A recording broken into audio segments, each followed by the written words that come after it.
Hello everyone, let's make Ofada sauce. Now you know there's a difference between your Ofada and ayamashi sauce. Ofada is made with red peppers and ayamashi is made with green peppers. So here are all the ingredients and I'll be introducing them to you shortly. First is red local bell peppers, also known as satashi. I'll also be using some scotch bonnet. This one contains the heat, so you have to reduce it if you don't have a high heat threshold. Next I'll be mixing it with some green bell peppers, some green chili, and of course onions. Next we're going to be adding some crayfish. Ofada is not complete without that crayfish. Next I'll be adding the smoked catfish because you want that Ofada sauce to be so rich, and of course beef or goat's meat, whatever meat you're using, just make sure you dice them into small pieces because that's the whole point of Ofada. And of course locust beans. You cannot make Ofada sauce without these locust beans. It is so important. And then your palm oil. We're going to be bleaching this red palm oil, and I'm going to be showing you shortly a very quick way to do this. However, let's start with blending our peppers. By now you should already know that the food processor is one of the most used gadgets in my kitchen. Guys, I use it for a lot of things, and here is me roughly blending that peppers. I'm going to be adding a little bit of that locust beans because guys, what again are we doing? We are building flavors, right? You're going to roughly blend all of this together, and then once it's fully blended, we're going to keep that in another plate, and then we're going to proceed on to the next stage. So here is me roughly blending all my peppers, and again I mentioned this in my first video, you want to make sure that you are going to sieve this in a sieve just so that you get the excess water out. You do not want water in this particular dish, especially for frying your onions. So when you finish blending this, you're going to pour it into a sieve and allow all that water to drain out, and then let's move to the next phase. The next thing we're going to be doing now is to boil our meat. Now, of course, I've heated up my pan, and next I'm going to be pouring in that meat into it. I'm using cow meat for this recipe, and I've diced them into little pieces. So I'm going to pour that into the pots. They've already been washed. You're going to leave that in your pot, guys. You don't need to add any other thing yet. You want to get some of that lovely juice from the meat, and that's exactly what you can see me do here. Over time, you can see how that juice is just formed so naturally. Once I have that juice formed, I'm going to add some diced cow skin. Diced cow skin is just another delicacy that you'd always find in your Ofada. However, if you're not a fan, feel free to leave it out. I'm also going to be adding some diced onions for flavor for that meat, and next I'm going to be putting in some seasoning and of course some salt. You're going to stir that together and then allow that to cook in its own juice. At this point, I'm not going to be adding any water, but first realize that I allowed the meat to release its own juice before adding the cow skin. Now cover that up and allow that to cook, and now let's bleach our palm oil.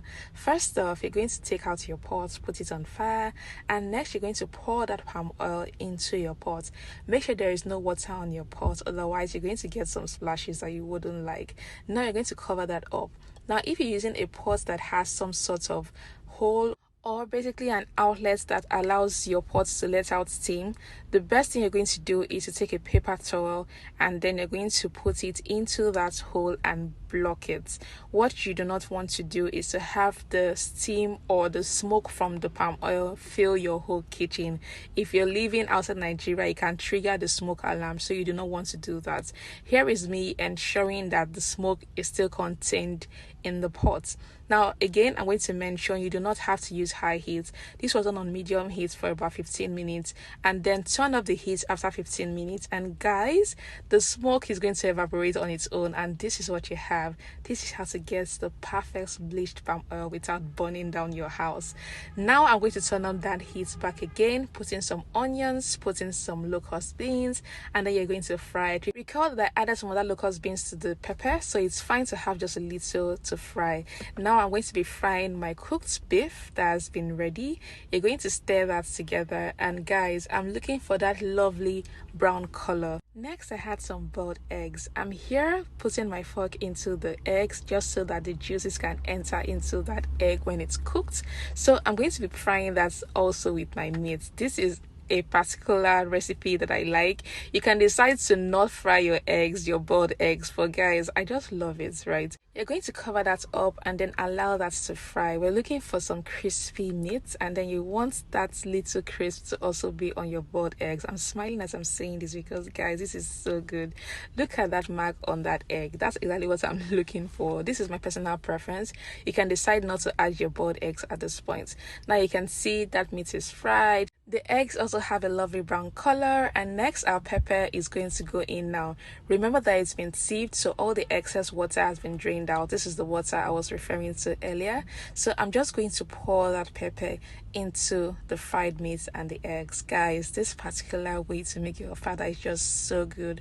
One of the reasons why I like to drain out the water is once the pepper hits the oil, it begins to fry, as against putting it into the pot and then it's trying to dry out that moisture from the peppers. This particular recipe, you want that crispy fried pepper, right? And next I'm putting the smoked catfish, and then I'm going to be putting in some crayfish, and of course our native secret spice has to make an appearance.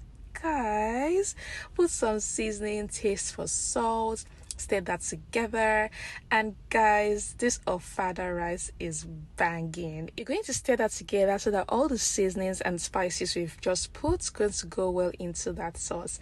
Then I'm going to be adding some beef stock that was used to cook the meat, and guys, stir that together and allow that to cook on low heat.